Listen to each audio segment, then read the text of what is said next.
It's way more labor heavy during the day with way less margin because consumer expectations of how much things are allowed to cost for a cup of coffee, for a sandwich, for a plate are just so different day to night. Hi everybody, this is Dani Valent and you're listening to Dirty Linen. Thanks for doing so. Love to be with you for a chat about food and hospitality. I always have fun and I am glad to have you along for the ride. One thing that I do love to do is continue conversations, whether it's a return guest or a special series such as we are diving back into today. If you've been listening to this podcast for a while, you know that we have our Illuminating Lumen series, an occasional chat with Emma Sheehan, Marichi Clark and the other people that go to making Lumen People what it is. Go back and find some of the other episodes, but you will get the vibe from today's chat. So if you are fresh, you can stick around. Emma, welcome back to Dirty Linen. Lovely to be here. Always good to have you on the show. Last time we spoke, we were, I suppose in the midst of a pricing crisis and a lot of conversations, not just in hospitality, but in society more generally, were around costs and pricing and particularly petrol pricing going up and all the flow-on impacts from that.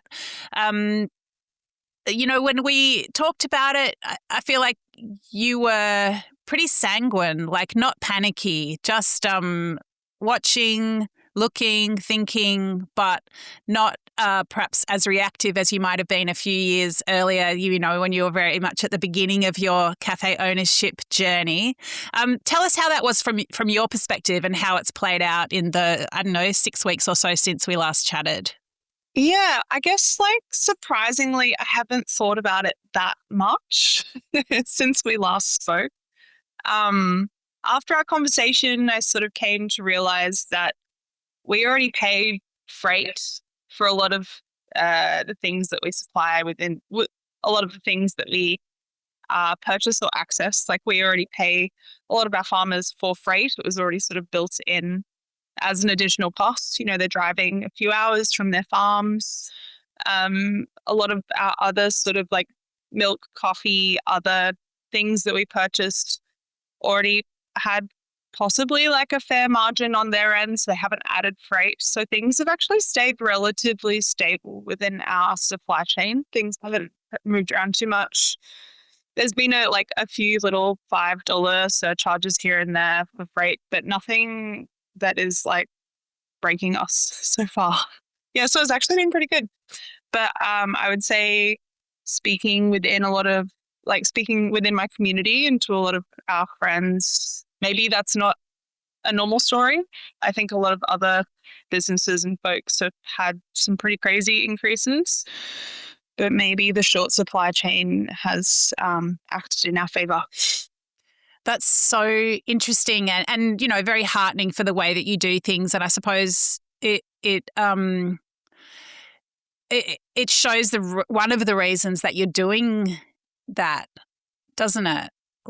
Is it a sort of vindication of your short supply chains? I hope so. I think so. I guess there's always been we've always promoted honesty within our relationships and hoped that folks would tell us what they need. And honestly, from the get-go, we've paid freight costs and petrol costs for a lot of our farmers and suppliers pre this crisis. So there hasn't been that many extras. So I guess, maybe that speaks to the relationships we already have. Well, I guess, petrol prices are sort of one part of it that can feed into other costs. I don't know, if farmers are buying fertilizer, then those costs might go up for them, or, seed costs might go up, or, labor is going up as well. So I suppose it's not just this one cost that might be hitting businesses. It's just all the sort of flow-ons, when we're part of a broader economy. Is that sort of what you're hearing from other people?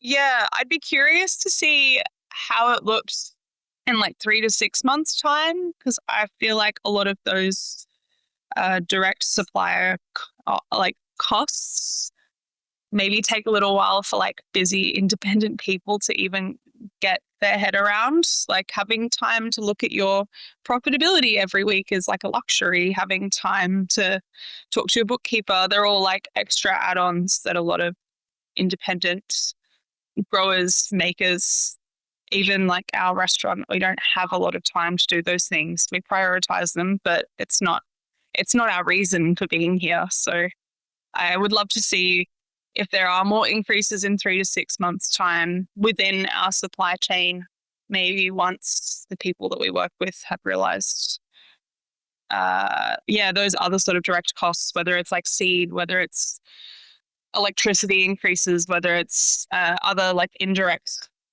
increases in costs. Yeah. Yeah, I was chatting to a small business owner the other day, and she was also talking about that. It's just the lag in doing a proper costing and being able to work out if you're actually profitable on certain items or certain days. And when she finally sat down and did it for a particular period in her business, she realized that her pricing was way out of whack. And when she made the adjustments that were necessary to be profitable, it just felt like, well, some products were simply not for her people. They just didn't work in her business. So it was so interesting for me to realize that, just the fact that you're so busy spinning the wheels, it can actually mean that you're doing things that are not working for your business. Yeah. I mean, there's lots of other things that come into consideration, especially in making a food dish that aren't often taken into account. Like, I don't know, you're paying for a carrot that has a top. You cost the carrot per kilo for the dish, but you don't take into consideration the top that, I don't know, you may use elsewhere, but also may go in the bin in a lot of businesses. There's like a percentage of waste that a lot of businesses don't take into consideration, or even time. Like for us, we have a sausage that takes 3 days to make. We have to like braise the hocks. We have to ballantine them. We have to set them. There's like a whole like series of things that we have to do. So that labor has to take into consideration. We have a lot of requests for folks making cakes for us. Or sorry, for us making cakes for them, I should say. We calculated how much it would cost us to make like a whole cake, I don't know, for like 20 people.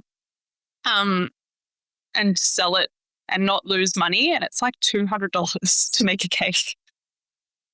But you can go to Coles across the road and get a cake for, I don't know, $10 or something. So why would you buy a cake from us?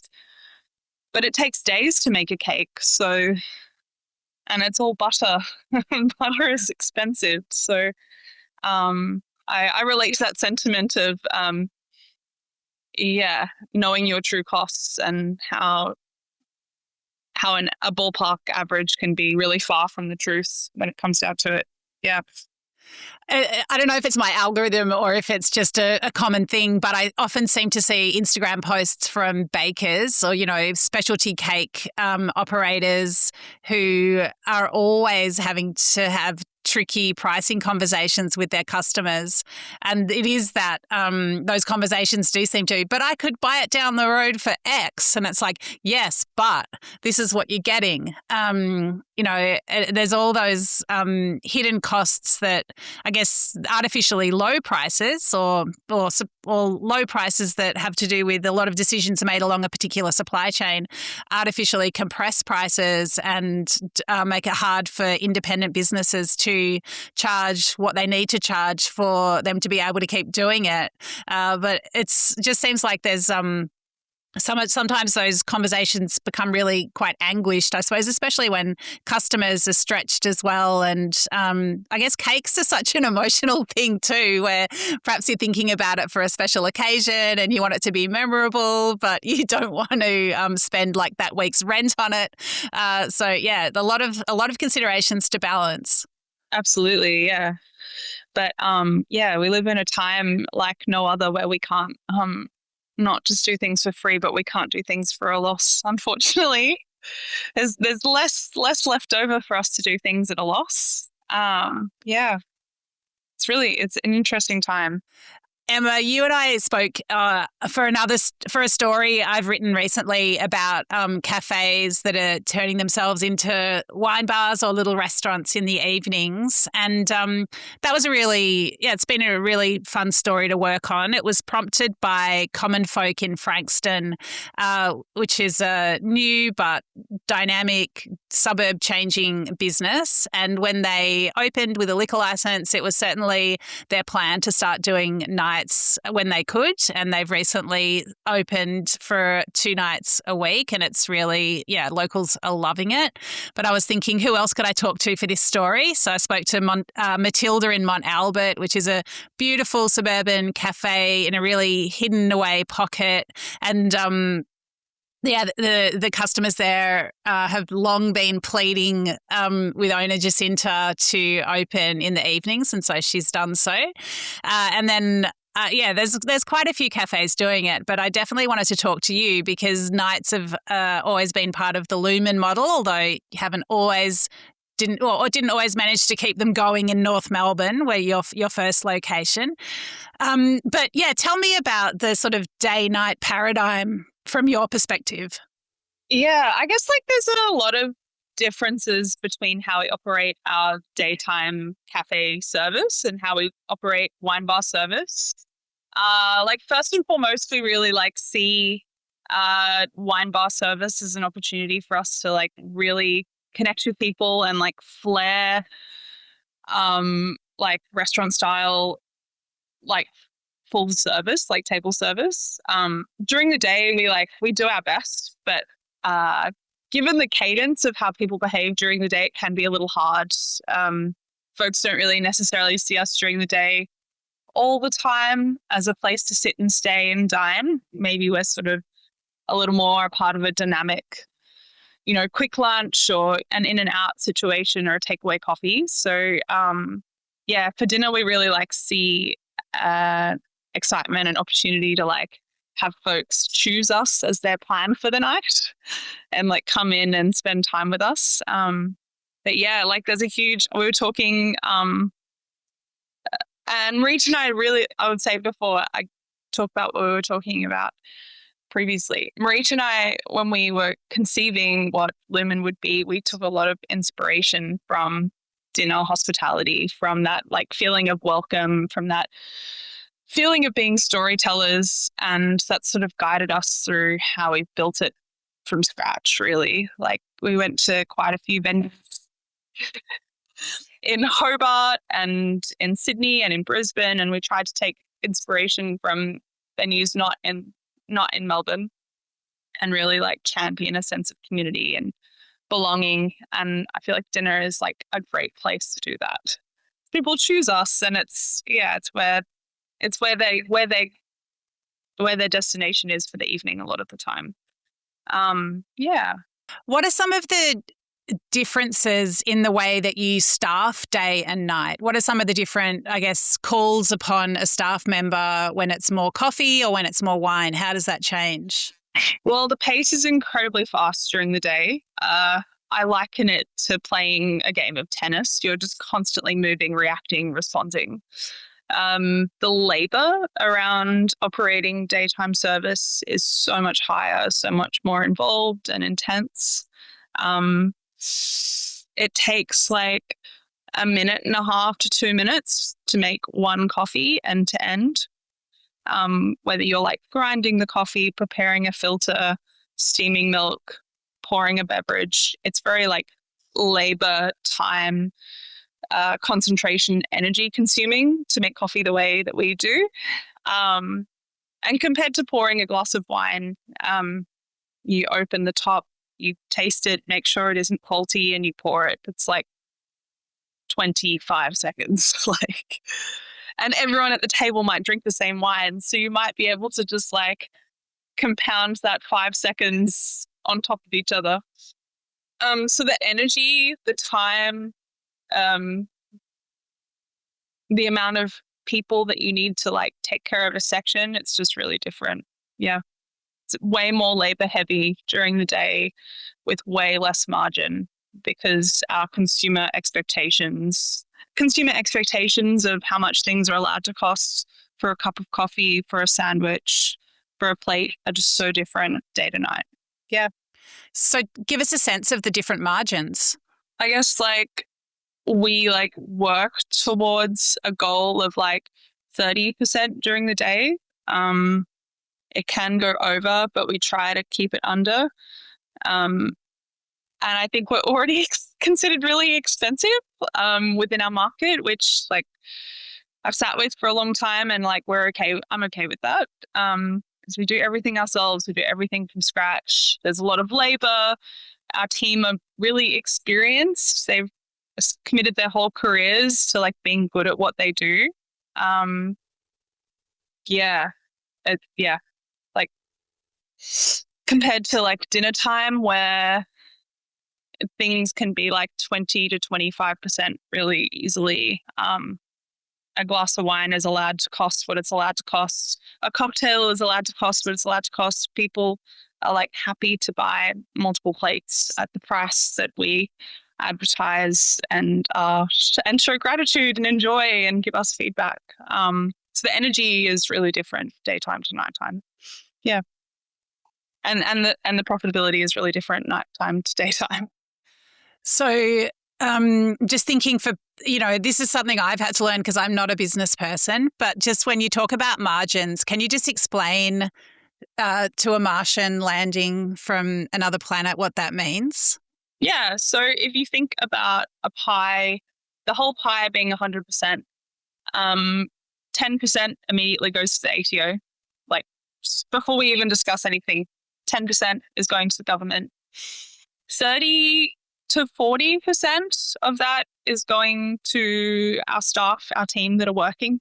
30% was like the aspirational golden number that everyone wanted the ratio to be in pre-COVID. But post-COVID, I would say it's an aspiration. 40% is a closer metric for what it takes to staff a restaurant these days.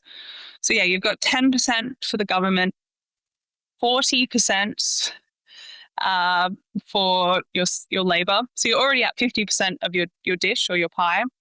And then you've got like 20 to 30% for your cost of goods, your raw cost of goods.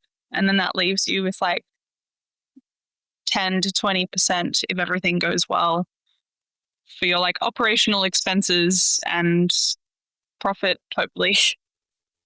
Yeah. So yeah, that's kind of like the breakdown, and it really like sort of demonstrates. We talk about this a lot in the restaurant, that folks come in and they like might see like a plate of carrots and they're like, but I can go to the grocery. It's the same conversation as the cake. I can go across the road to the grocery store and get a bag of carrots for $2.99. But when you come into a restaurant, you're not just paying for a plate of carrots. You're paying for rent. You're paying for the plate that the carrots are sitting on. You're paying for the person whose wage and whose life is like committed to the restaurant. You're paying for rent, electricity, overheads, all the lighting. And that all costs a lot of money. Yeah. So I think for the most part, my guests don't have any idea or any interest in understanding. So I guess our focus is always just on experience and just trying to like really like excite and make folks feel like they're a part of something greater and more special than a plate of carrots. Yeah. Yeah, I think it's actually fair for someone to walk into a cafe and not want to know that, and just to be there for the experience. But I guess it's then about that they just trust you, that you're charging what you need to charge. And I think, great hospitality does instill trust. And then I think, maybe the decision you then make is that you that's a treat. Or maybe you make the decision that you don't go to that place, you go to another place. But maybe, I guess it's all about people. It's all about various decisions that people make, and hopefully there's enough people that can meet in any particular small business that it all can align, and they can get the carrots that they want in the way that they want them, and it works as a business as well. Yeah, I think it's also like secondarily like the convenience of maybe getting carrots that are cooked in a way that you couldn't do at home. Like using our expertise of cooking and preparing, they're special at a new level that you probably couldn't just prepare in 30 minutes or less at home. Yeah. Definitely. There's so much value in that. So Emma, doesn't have to be carrots, but I mean, winter is upon us. Tell us about some of the beautiful food that you're doing at the moment. I'm really, really enjoying, we've got this star beetroot dish that is on our menu for dinner.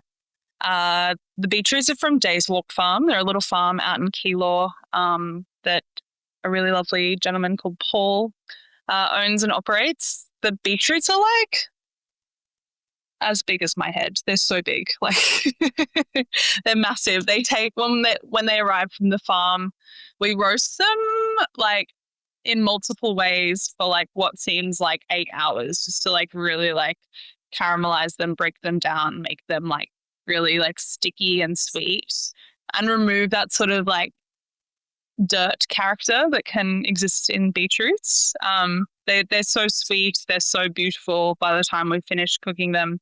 And we're serving them with smoked potatoes for dahlia, with burnt honey, and with caraway seeds on top. And like, it's a dish that just, I cannot promote it heavily enough. Like, I think it's so special and so thoughtful. And everyone that dines with us and eats this dish, like, feels the need to like really like tell us how much they love it. Like it's really cool. It's cool to have something that's like reads so simply, but like can be so provocative and can really like surprise and delight people. Yeah. Wow, I just love the sound of the earthy flavors and the smoky flavors, and I bet the colors are amazing as well. It must look so beautiful and wintry. Oh yeah, really wintry. We had a little pasta special over the weekend as well, with like some beautiful Italian greens and like we make all of our pasta in house, and hazelnuts and the last of the preserved tomatoes from summer. Like, yeah, we definitely feel like we're heading into that like nourishing, warm winter sock warmers. Yeah, absolutely. I was looking at one of your menus recently, and I think it was a pasta, and there was the option to add lamb jus. And I just thought that was so interesting. Can you tell me about that? It was not a pasta, that one actually. It was charred cabbage. So we had this charred cabbage dish. Oh yeah, yep. That we were getting the cabbages from Dog Creek Growers. Apparently, I learnt the other day that this variety of cabbage in Japan, they eat raw because it's just so sweet. So we just like hot char it because it's so sweet, just to add a little bit of caramelization. And we were serving it with olive cream and agrodolce, and then just like lamb jus, just to like make it this sort of like warm umami delight. Yeah, that was fun. That was a fun dish. Was the jus like a byproduct of another dish? Yeah, I can't remember specifically what it was from. I think we'd roasted some lamb and it had just been like a part of that dish. So for a week after that, we had the opportunity to like use the jus as a part of a new dish. And yeah, like minimizing waste and using, I see them as like yields, as like opportunities. Like you wouldn't pour it down the drain. You would use it because it's so tasty and it's already like had so much love and energy gone into it. Like, yeah, of course you would use it and serve it again elsewhere. Yeah. I mean, I feel like that circles back to the carrot top conversation, where it is just it's delicious and cozy and wintry, and I can just feel my lips sticking together as I eat it with that cabbage.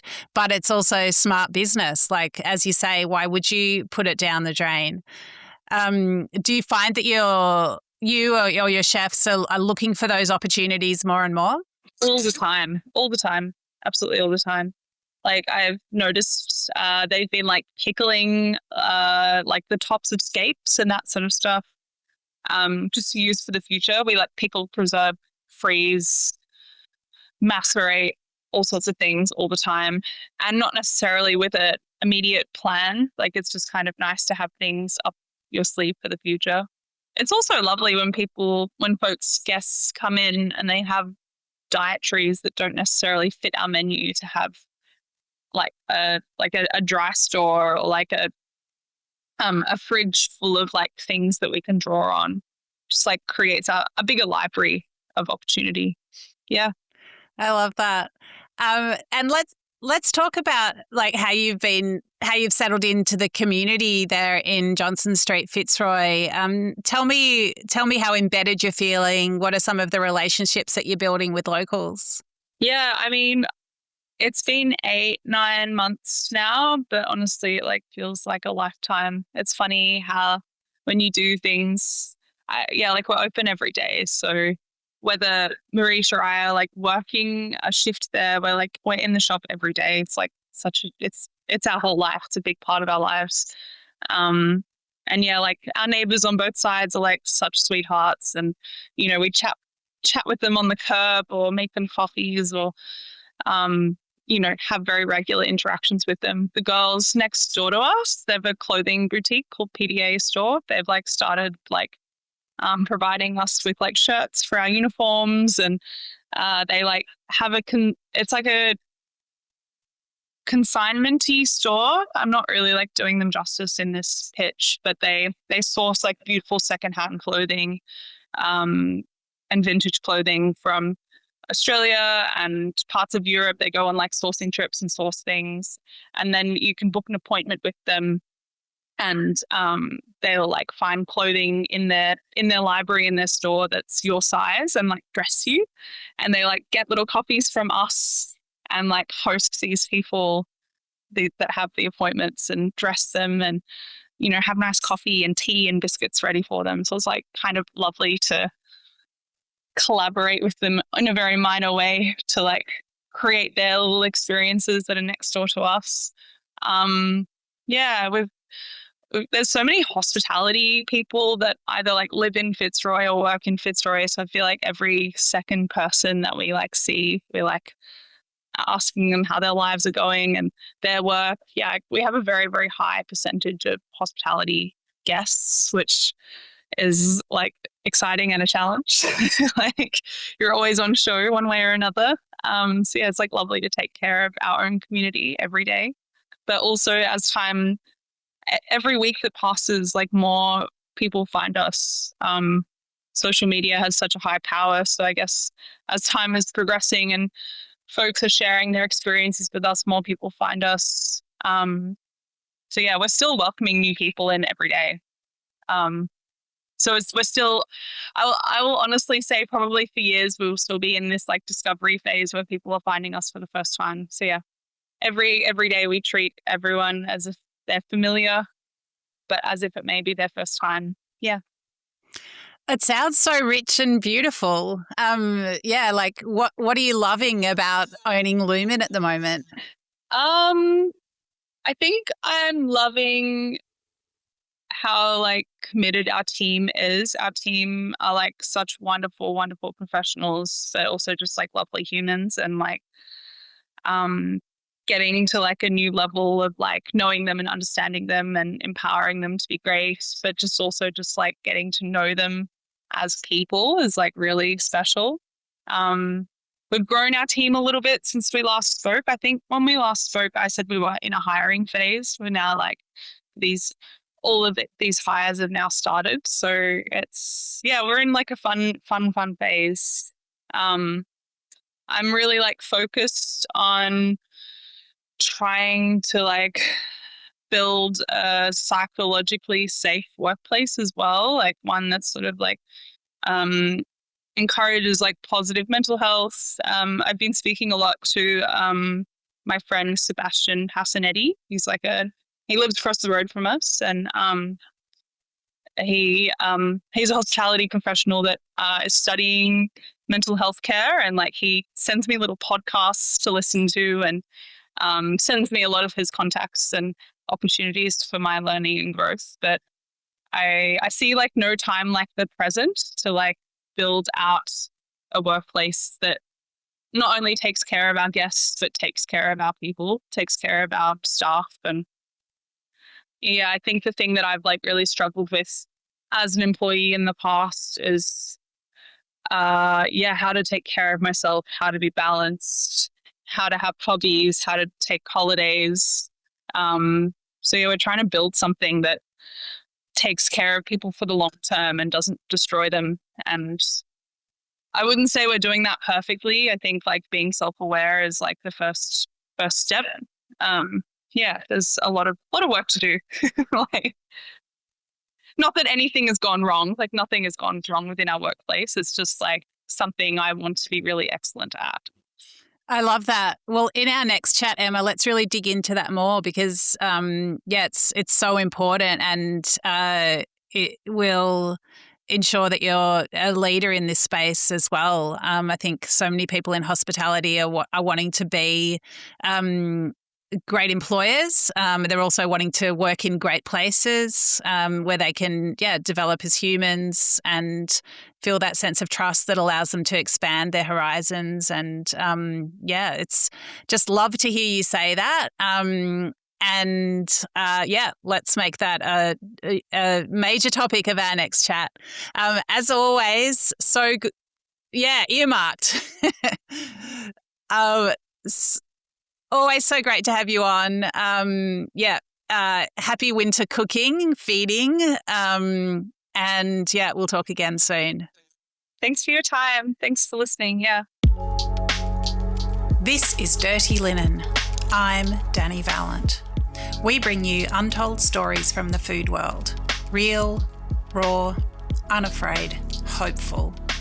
We're driven by a belief that food provides endless opportunities for learning, connecting, and creating the world we want to live in. Delicious, open-hearted, meaningful. If you know a story that needs telling, get in touch. Write to dirtyLinen@deepintheweeds.com.au. Thank you for listening. This is a Deep in the Weeds production.